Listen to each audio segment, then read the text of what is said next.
Welcome to the If Not Now, When podcast series.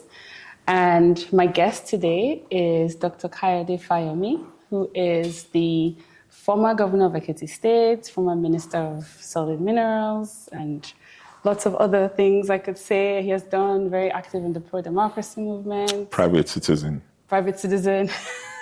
now. Thank you very much for being here. Thank you for having me. So, as you know, or as I've discussed with you previously, one of the reasons I started this podcast was because I really wanted to encourage more discussion of ideas in Nigerian politics. Mm-hmm. And the last time I saw you, you gave me your latest book called Unfinished Greatness, Envisioning a New Nigeria. Absolutely. Okay. So I hadn't heard about this book and I hadn't read it, but since you gave it to me, I read it and I was impressed. I thought, I never heard these ideas and I wouldn't have never heard about these ideas anyway, because there are very few, in my view, there are very few places where we're talking about ideas a lot in Nigeria. And so I wanted to make sure that I find a way to share some of those ideas with Nigerians, right? So that's part of why I asked you, and thank you for accepting the invitation. No, it's a pleasure. Come. So in the book, you talked a lot about how Nigeria could lead Africa and influence the world. But it can't do that without getting its home in order first. Absolutely. But so tell me a little bit more about why you wrote the book and maybe some of the, and then we can take it from there. Thank you, Amaka. Well, I've written many books, but I wrote this book in the heat of COVID-19, where all of us were stuck up at home and not able to do anything. But it also, at that moment, I saw opportunity in the adversity that the world was experiencing. And it was around the time that I started thinking about running for the presidency. Mm-hmm. And I felt, if I am going to run for Nigeria's presidency, I would really like to hinge it on my own agenda for Nigeria. Mm-hmm. How do I think some of the challenges that we're confronted with as a nation could be addressed by leadership acumen? And as someone who has operated both at the national and subnational levels and also ended up as chairman of the Nigerian Governors Forum, I thought I could share my own thoughts and ideas about those issues that are germane and that clearly were going to come up amongst serious Nigerians who naturally should ask, why are you running? What do you want to do differently? Yeah. And how do you want to do it? Right. That's essentially what the book focused on. Some of the ideas Nigerians have always talked about, restructuring. Okay, I was going to say, give us a high level. Restructuring. I talked about foreign policy there. I talked about intellectuals in politics. I talked about the place of religion in Nigerian politics. I reviewed 20 years of democratization, 2019 to the period that we're in. Those were the highlights of the book. And I tried to ensure that they dovetail into one another and ended up with what I call my own agenda for Nigeria, pulling together different strands of the arguments that are run through the book. Okay, so we can talk more about that. But first, I guess, let me ask, one of my favorites, two of my favorite lines, right? Let me start with the first one, was where you said, and I'll read the quotes, "Nation building is a never-ending process. We'll be doing it for the next 1,000 years." Correct. And you were discussing this in the context of the, complaints that we complain a lot as Nigerians about the structure of the country and how we want it to change and whether we want it to change and whether we should change this way or that way. And I thought that was salient for me, because the point I thought you were making was, and you said this in the book actually, restructuring should be about making the current structure work Absolutely. better, Yes. right? So I guess tell me more about like your thinking there and like what we should be doing instead of thinking about changing the structure. Okay, thank you. Well, I started from the premise that we engage a lot in a lot of blame game.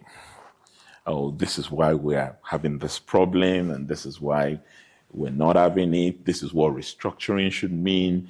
This is what it shouldn't mean. And if you gather 10 Nigerians, they will give you 10 perspectives on their own understanding of restructuring and how it should work. My own idea at the time was to try and also, as a student of history, to look around the world. Which country has really ever achieved perfection in its own structure? As a matter of fact, the Americans talk about towards a more perfect union. In other countries, they talk about building blocks of development. Every country historically goes through a trajectory. What you don't want is reversal. You want progress. And remaking Nigeria, as I argued in the book, shouldn't be about unmaking Nigeria. Because once you start talking about unmaking, about secession, about going our different ways, you're basically arguing that there's no point. Yeah. The future is bleak. And this project is no longer in the hands of architects and builders. It's ready for demolition. And my argument in the book simply says remaking Nigeria is making Nigeria work better for all peoples of Nigeria. That's the essence of it. Not a segment, not an ethnicity, not a religious caucus or an elite class, but making it work for all Nigerians. And that's what I went through in the book. I think I used several analogies, including Ben Okri's Famished Road. Yeah. That every generation keeps building. Yes. And we shouldn't think that it's our generation that will finish the work. No, because there'll still be more work there'll still to be be done. more work to be done. But on that note, so let's talk specifics a little bit, since you do have the experience of running a state. Absolutely. And you've been at the federal level. In your view, what are some of the things we can do to make the states work better in the way that they currently exist?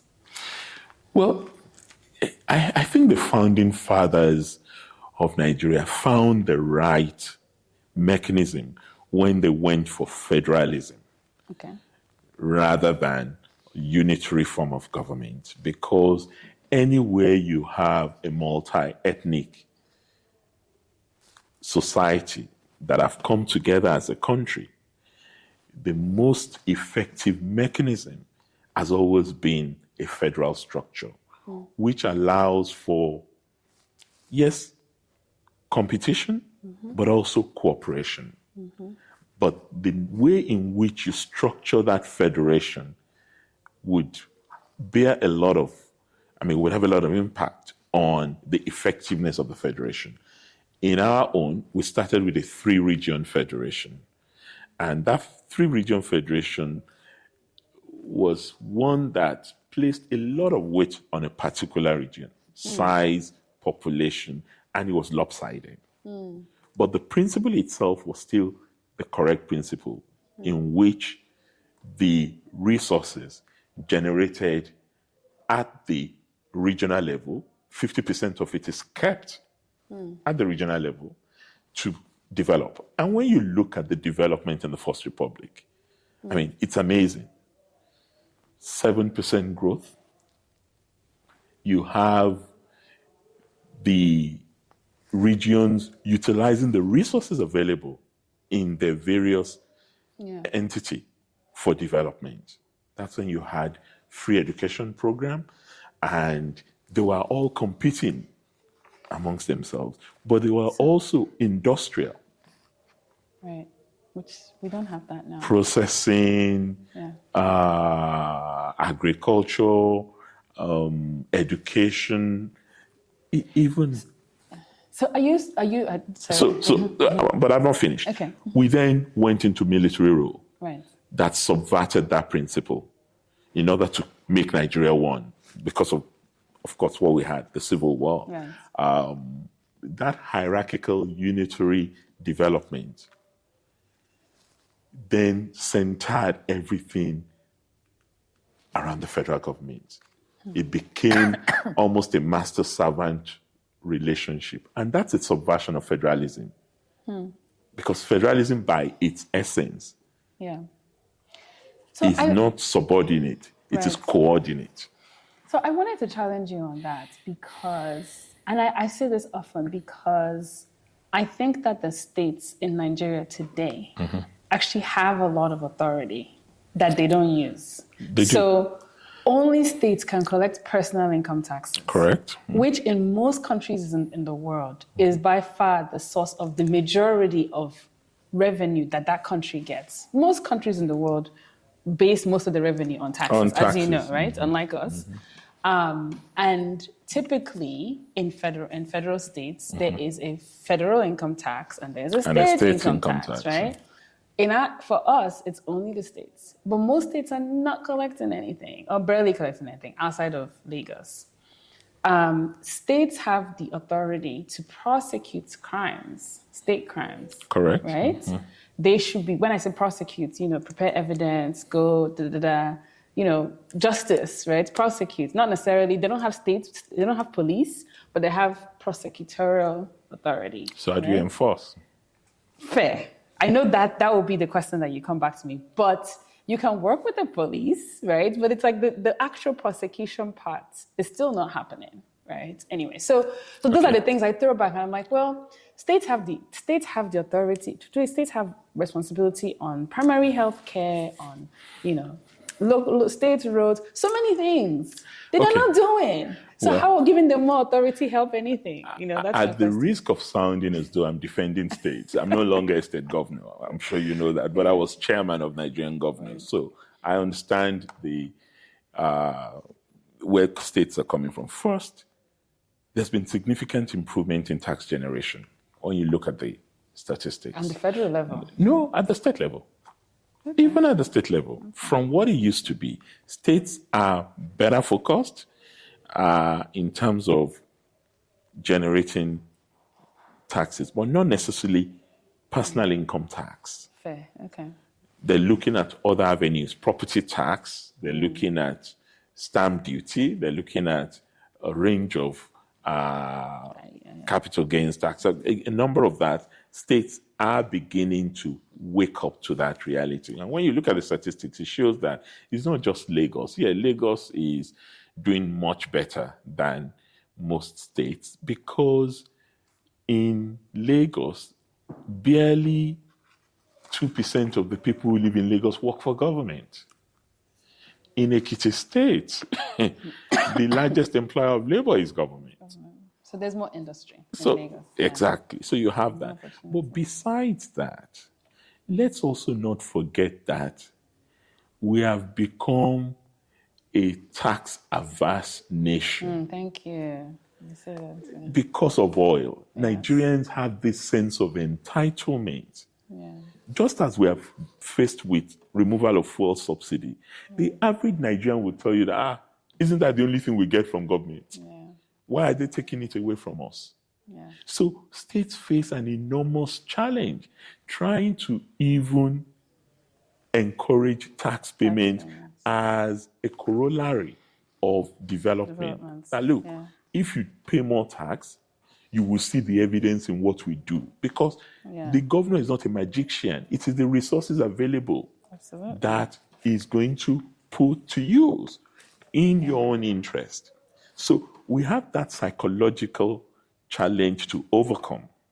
Right. And it is oil driven. There's no other reason for it because in the 60s, even though there was that challenge too, Chief Obafemi Awolowo in the Western region, for example, charged £1 when he wanted to start his free education program. It cost him an election, but he did it. So that mentality is still How do we get present. that? How do we change that? Let me put it that way. I mean, I think I always say my view, and I would love to. I always say that I think Nigerian elites should communicate, and the governments should communicate better, and I think even the intellectuals, where the intellectuals they should come out. You're right. We should communicate better, but we have a trust deficit that we must overcome, unless we want to delude ourselves. The average Nigerian citizen does not trust the leader. Yeah. The leader also does not trust the citizen. So you have this Gramscian logic. Why don't the leaders trust the citizens? Because we know why the citizens don't trust the leaders, right? Because the leaders also feel, okay, what you're accusing us of, all you want to do is get to this position and repeat the same thing. You too, you want to do the same. So how do we break? It's a chicken and egg problem. It's a chicken and egg problem, but the cycle has to be broken by leadership, not the followership. Right. The leadership has a responsibility to continue to communicate, and to gain credibility by doing rather than talking. Right. Unless people see a direct correlation between what you say as a leader and what you do, you cannot say tighten your belt. You cannot say we must manage the resources we have. And you as governor go around in a 30-car convoy. Right. It does not. It's just signaling. It does not match. But when the people see you in your 2-car or 3-car convoy, or even in a no-car convoy, they begin to say, he's managing our resources very sensitively, very intelligently, and in accordance with how we would like to see things done. But then again, the same followership you're talking about are sending the same leader messages to come and take care of the school fees of their children, of their mother who has just died in the village, whose funeral must be done. It is the same leader that they want. And they're not asking that, where is the money that he wants to give me for this funeral, for this marriage, for this school fees? Where is it coming from? And it's not just me. It's 10,000 other people who are sending it to him. And you know his salary. You know what he gets as a governor. Yet you pile these responsibilities on him. So we're all disingenuous. We're just pretending, and time is not on our side. Particularly now that we have such a youthful population that is fed up with us as leaders and political drivers who are not doing enough for them. They don't want to know why you're not doing enough. They just see that their life is not better. And of course, the exit strategy is japa to wherever they want to go, in the hope that things will get better there and that their talents will be better utilized. And more often than not, you really discover that their talents are better utilized because the opportunities are maybe more in those settings. Because Nigerians generally are driven, they are determined, they want to do well, they want to compete. And I mean, I walk into restaurants in London and everywhere you hear is Rema or Bonner Boy or it's just that's power. That is power, but how are we utilizing that power? That's soft power. Yeah, no, and we'll get to that. So that's the next part. So just to close the loop on this part. So what's the sequencing here? Well, the sequencing for me, for how to make the current structure work better. Let's focus on the states. Okay. I don't want to make it too broad a conversation. And I wouldn't how make to make the states work better. The way to make the structure work better is to devolve power to the closest. But we just said they already people. have power. No, they already have all this power. No, but what you don't just devolve power, you also ensure accountability. Okay. So you need to raise the consciousness of the population. Thank you. So that's what I was going to ask. If you are bringing, if you're generating 40 billion or whatever, how are you utilizing it? Mm-hmm. When I was governor, we used to run what we call citizens' budget. Mm-hmm. And what was citizens' budget in Ekiti? I go around to the communities before the budget cycle every year. And in each community in Ekiti, they will tell me the top 3 priority projects, So, which is then fed into the state budget.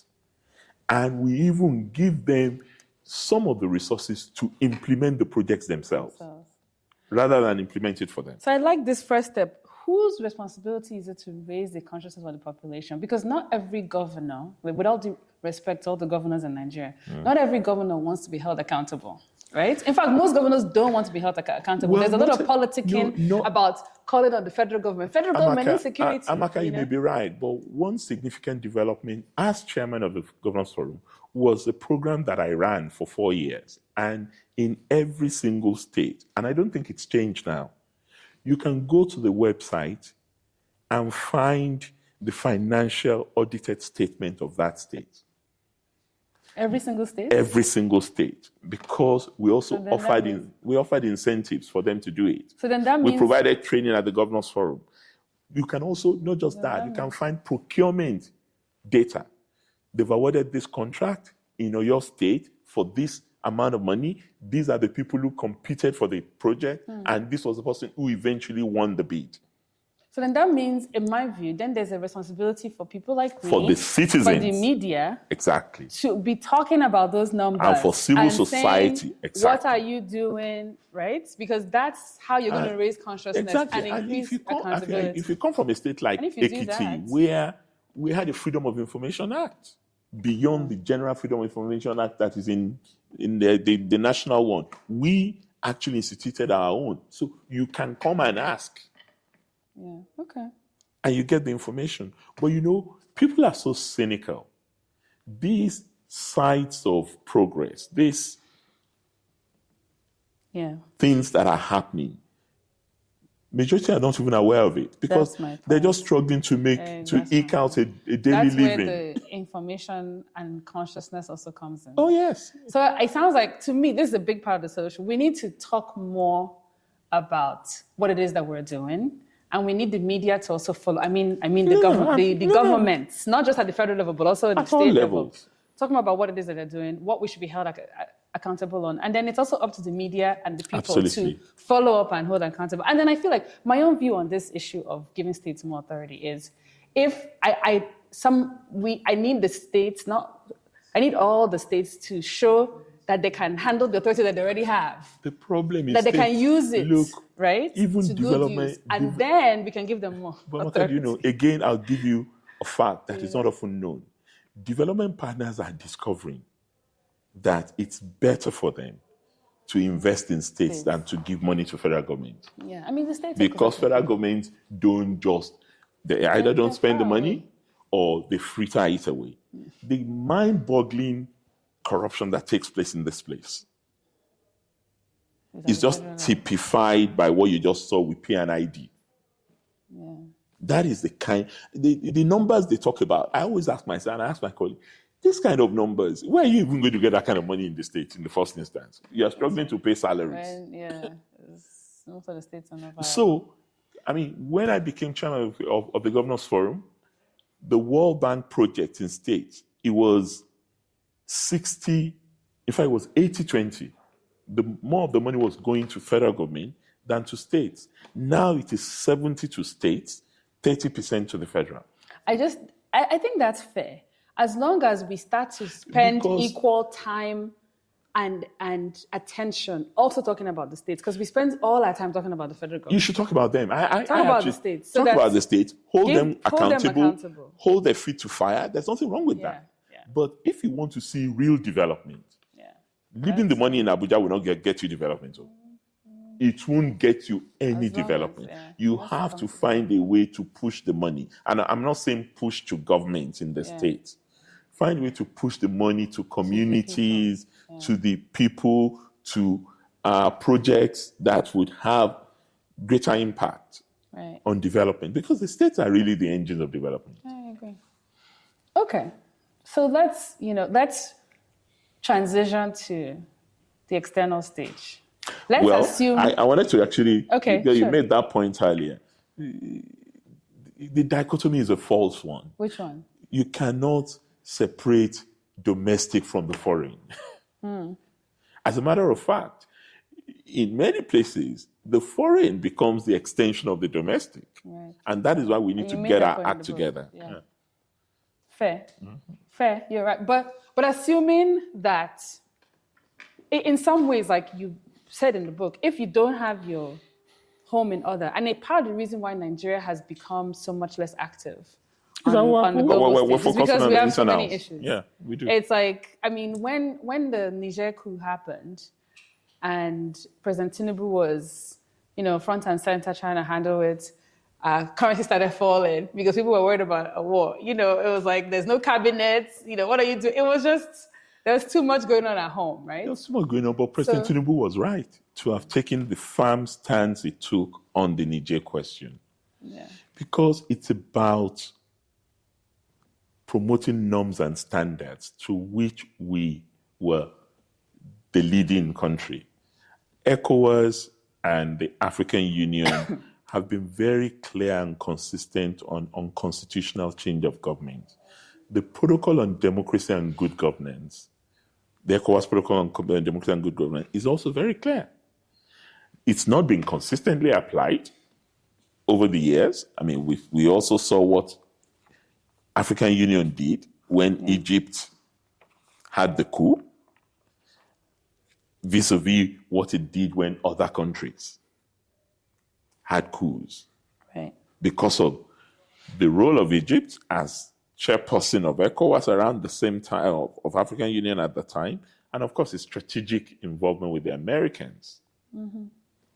There was a rather tepid reaction. But when it comes down to West Africa, given what has happened, let's just say in the Sahel, Mali, Guinea, Burkina Faso, even the unsuccessful one in Chad, and then Sudan right on top of us. I mean, President Tinubu and other West African leaders ought to be concerned, even from the position of enlightened self-interest. Fair. Yeah. And two, when you look at it collectively, the notion that military vanguardism is the response to bad governance has also been totally trashed. Let's talk about that because the one thing that all these countries have in common that have had coups recently, especially in our neighborhood. Terrorism.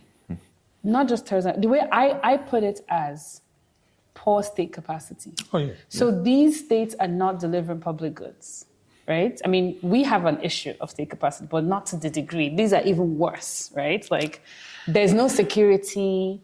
They're not delivering roads. They're not delivering infrastructure. They're not delivering sort of basic public service that the state exists to deliver. The truth of the matter, Amaka, is that liberal democracy is in recession everywhere, not just in Africa.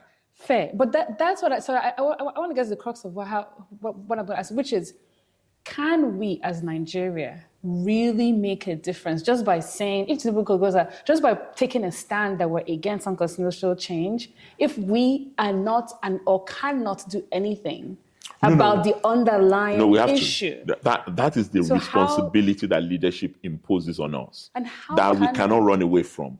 For too long, we've run away from it the last decade. Remember where we were in the 70s. African leaders, in fact, let me go back to 60s. They had a united front on decolonization. And they worked together collectively, of course, led by Kwame Nkrumah, Julius Nyerere. Even our more conservative Tafawa Balewa was involved in that struggle. And in the 70s, after many of them had become independent, the united front against apartheid was Nigeria-led. And it wasn't just led by word of mouth. Nigeria spent, at the end of that decolonization and anti-apartheid struggle, face it. So what you are asking us to do in Niger will require resources. We need to help. We used to go and pay salaries in the Caribbean when General Gowon was president. So there's no question. We used to give concession oil. This oil that they smuggle to all these countries. You know what we used to do in the 70s? We used to give them at concessionary price to all the countries in West Africa. So there's no need to smuggle any PMS out of basically, Nigeria. what you're saying, this is like my favorite thing to talk about. What you're saying is that ultimately, in order for us to have that kind of impact externally, we need to raise more resources domestically. So, you know, I always say, my big thing is I always say that we have a revenue crisis. We have a revenue problem, not a debt problem, because we're raising very little revenue. And if we raise more revenue and figure out how to raise revenue, invest it properly, and then the economy grows, and then we have more revenue to raise because people are growing, then we'll have more money to do the things that we need to do. We need more money, but it's not just money. We also need to deploy our soft power more intelligently. Okay. That's what I don't think we're doing enough of. In 1986, Professor Bolaji Akemi, as our foreign minister, started a program known as Technical Aid Corps. And what do we do in Technical Aid Corps? We used to send graduates, Nigerian pharmacists, doctors, teachers, all over Africa. We pay the salary, not the countries we pay. That takes money. No, that comes back to money. But yeah, I hear you. It takes money. But when you send teachers to Namibia, they're not just there for the salary they're getting. The impact is a lot more subliminal. It's a lot more intangible. But those kids taught by a Nigerian teacher would never forget in their lives that, I was only able to go to school because I had this teacher. It's kind of how Liberians feel today about what we did. About what we did. Sierra Leone. It cost us money. It cost us money, but we restored order in those two countries. It's a price to pay for leadership. So and we are in that position. So you're saying we should be doing more today, even with the resources we have. Even with the resources we have. Self-power in the Sahel area. The resources that is being stolen, we can deploy it to more intelligence use locally and externally to achieve results. Just imagine what we are not taking out of what the Davidos and the Burna Boys and these young kids are doing all over the place. What do you mean taken out of it? Like the country, what are we benefiting? Look, when I was growing up, the Caribbeans would encourage Peter Tosh and Bob Marley to infuse their music with particular messages that resonate. Have we ever sat down with this group of exciting young men and women to say, what's signaling? What are we getting out of this calm down or whatever the music, I don't know them, but I know all these are popular tracks. We can. These are very imaginative, creative kids. You can sit down with them and say, okay, not Nigeria Jaga Jaga or all that. I mean, okay, you bring them back and say, okay, we have a problem. We know. We don't want to take your money. So don't think that's why government is calling you. It's not about tax. We're not asking you how much you're making. But how can you help us? I expect the Minister of Tourism or Creative Economy, there's a ministry, Arts and Culture and Creative Economy, or what do they call the ministry that Hanatu Musawa leads? Something like that. I expect someone like her to say, okay, I just want to have a brainstorming session with you guys. And plant some seeds. Now look, tell me, what do you think I should be doing to attract attention from you? Okay, so that's one area that you think we could be using better. We have a massive soft power. Nollywood. Same thing. People are watching that movies all over the continent. Not just all over the continent, right up to the Caribbean. They love those movies. How can we use that to project influence? I won't call it misfortune. I had the fortune, I would say, of traveling to Malawi a few years ago. I can't remember the year now. And I traveled to Malawi for an observer mission. And the day I was coming to Malawi, someone called Rita Dominic was visiting.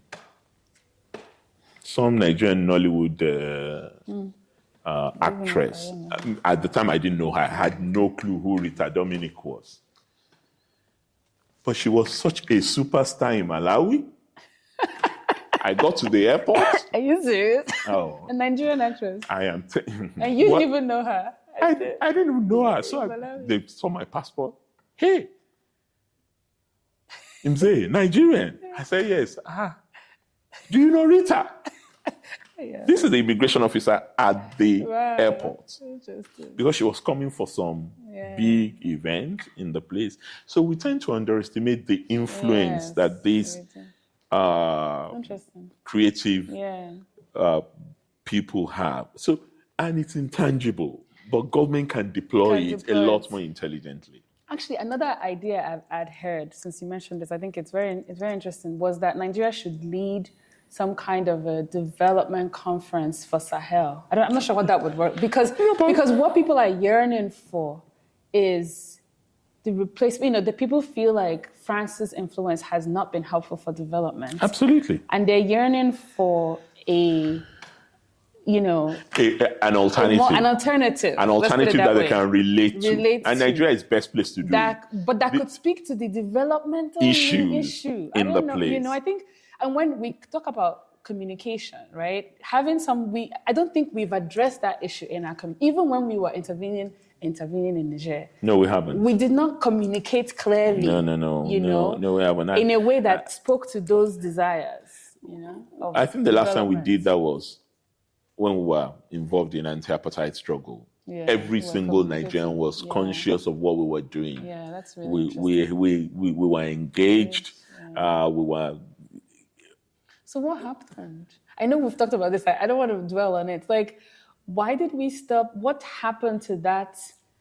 Because you describe it. I read, this speech that you gave recently about how people were engaged in what we were doing externally. Oh, yes. There was an awareness, there was a consciousness. And I assume that was because there was communication coming from the top as well. And you have to evoke people's agency by giving them a vision of what you want to be, right? So what happened? Did our leaders just lose ambition? Did they lose vision? Like, what happened? Why did we start?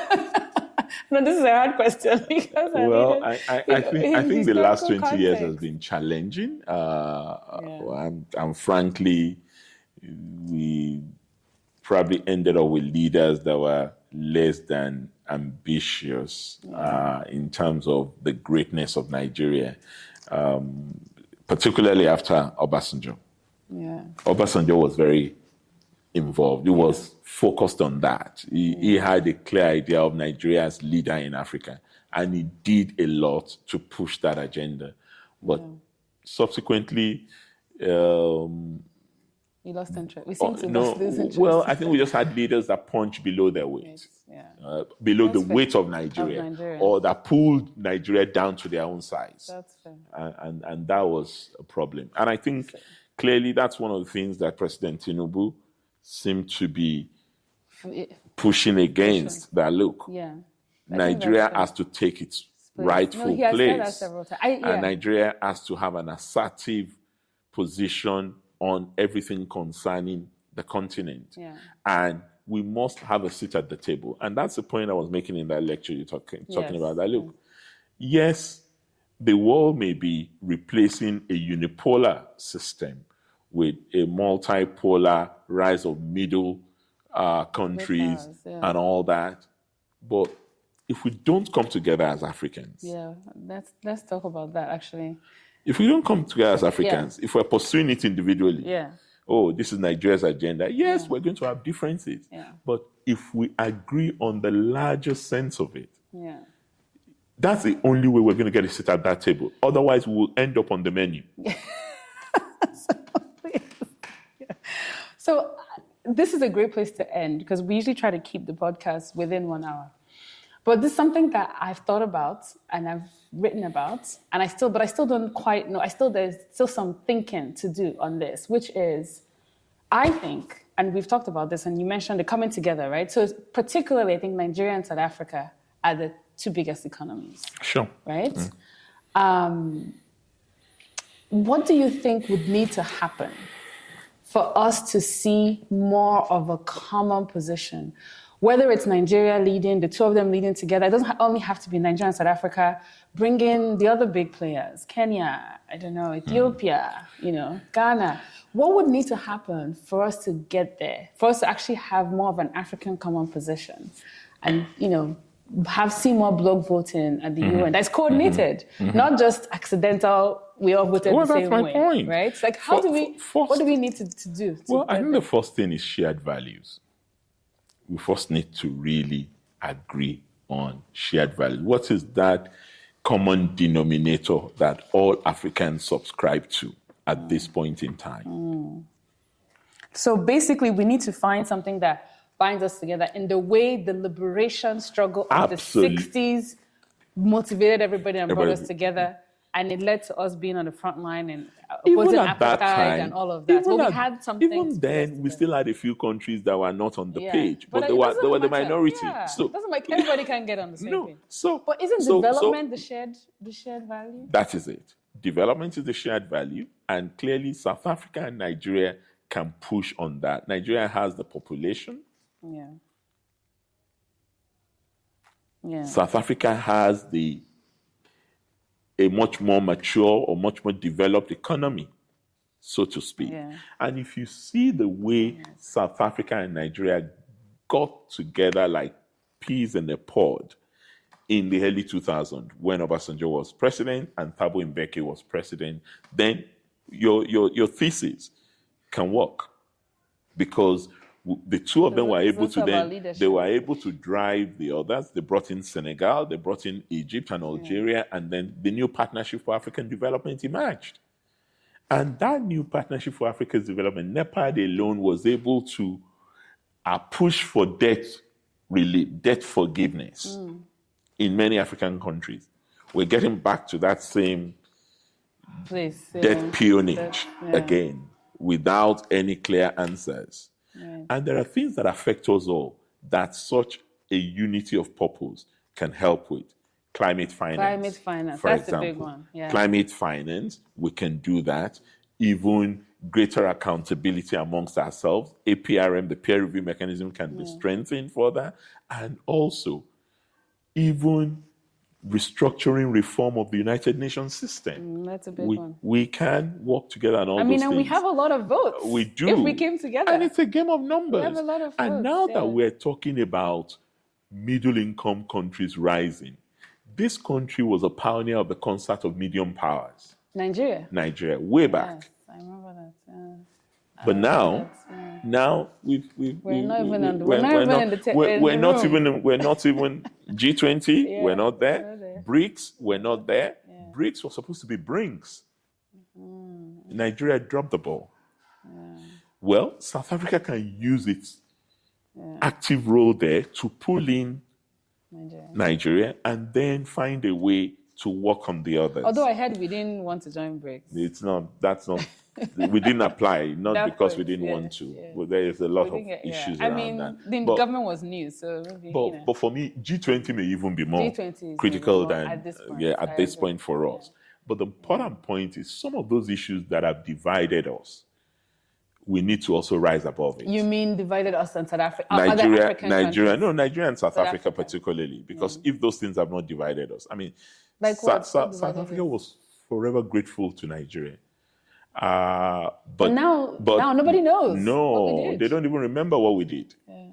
So that's where communication comes into play. The first contention was Abacha. That was when Mandela said he was going to light fire under Nigeria because of the killings of Ken Saro-Wiwa. That was the first problem we had. Break in the relationship. Because this was just a year. 2 years after South Africa's democracy. We had done a lot. Yeah. And don't forget, particularly MKO Abiola had contributed a lot to that anti-apartheid struggle. Spent a lot of money. He was treated as royalty at Mandela's inauguration in 1994. So, understandably, when all of that started happening, so you're saying those things that divided us that no longer exist? We just need to rise above it. Some of it exists. We were competing for the Security Council seat together. Yeah. So that was national interest. It wasn't a case of dividing us. We just wanted the seat. They wanted the seat. Egypt wanted the seat. So no, we should all work together. Exactly. I think we should just work together and put African Union there. Put AU there. That's and then control the AU. And then control the AU so that all of us can be on the same page. Yeah. We also had two other problems. We didn't support South Africa when Nkosazana Zuma wanted to be chairperson of the African Union. And then we disagreed over resolution of the crisis in Cote d'Ivoire. So all these things had come together to create a bit of a, and don't forget, under President Jonathan too, we had that crisis of the $9 million that was seized. Oh, in South Africa? Yes, oh, the aircraft. It was Nigeria's money. Nigeria's money, $9 million. So we've had these frictions that we need to. So now, I mean, what do you think it'll take? Is it as simple as there's a new leadership in Nigeria now? They should go reach out, leadership, fresh blood, clear the air, start talking. Is it that simple? In international politics, chemistry works. Yeah. Chemistry matters. It's intangible. You can't figure it out. Yeah. But that was something Obasanjo had. He was able to. He had the presence. He had the presence. He had the profile. He has a rustic. Yeah. There's a certain rusticity about him, like a villager that others like out there, and he leverages on it a lot. I'm not sure our president has demonstrated that yet, and I'm not sure he's in a position to do so, because that will require a lot of traveling, a lot of activity in order to stamp his authority. And he has a lot of problems at home here. So and he wants to resolve problems at home. I mean, he gave a good speech here this morning about what we can do in 3 years, what we can do in 20 years, how we can turn this into $1 trillion economy, and the role that private sector can be. It was a very, very inspiring, positive speech. But so he can do that on the global stage too. Well, this thing, yes, we're in the age of COVID, but you can't be doing this on Zoom. Yeah, people need to. In person. You need to really engage physically. Diplomacy is different. But it doesn't. Do you think it has to be the president? Can his team, members of the team, do that? Actually, his vice president is very good at that. Yeah. His vice president is very good. Yeah. The foreign minister is still trying to find his feet, but he too is very articulate. So, but there are opportunities. But there are also egos clashing. Presidents only like to talk to presidents. Yeah. They don't like to talk to foreign minister or to vice president. So it's something that really falls on the president. So international diplomacy is the forte of the president. So let's end on this note. Are you optimistic or not about Nigeria being able to do, so the two things we've talked about, the domestic front, trying to make the current structure work better, delivering, which I think we agreed on, like it needs more communication, more accountability, more communication from our leaders, and then more accountability from the people, right? And then on the foreign policy part, it needs investments It needs investment not just in cash, but investments in personal, interpersonal relations. And clearly, I'm cautiously optimistic. Understandably, I know how things were and how things are now and the opportunities that are there for us. If we remain consistent, dogged and determined, and we have a plan. I'm yet to see a comprehensive plan in place. But if we have a plan or we follow what is in the 2021-2050 agenda that was developed by the Buhari administration with a few tweaking, bringing in the 8-point agenda of the Tinubu administration and religiously delivering on it. And communicating it to the people. Right now, the bank that we started with is beginning to reduce to a whimper. And we need to re-energize. We need to re-energize it. I mean, when newspapers like the Financial Times that beginning to write editorial to say, oh, well, we don't know what is going on. And Daily Trust, I saw today, writing an editorial about where is our government and all that. We're losing momentum. So we need to really re-energize, recalibrate, and invest a lot of confidence in the market. Right now, there's a run on our money. And that is lack of confidence in the market. Lack of confidence, Well, that's a good place to end. Thank you so much. It's unfinished greatness. It's unfinished greatness. We circled right back. Exactly. We circled right back to where we started. But we need There's to continue. More to be done. Nation building is a never-ending project. Thank you. And so we'll keep working on it. Thank you so much for your time. Great conversation. Loved it. Thank you for having me. Having you back. And thank you.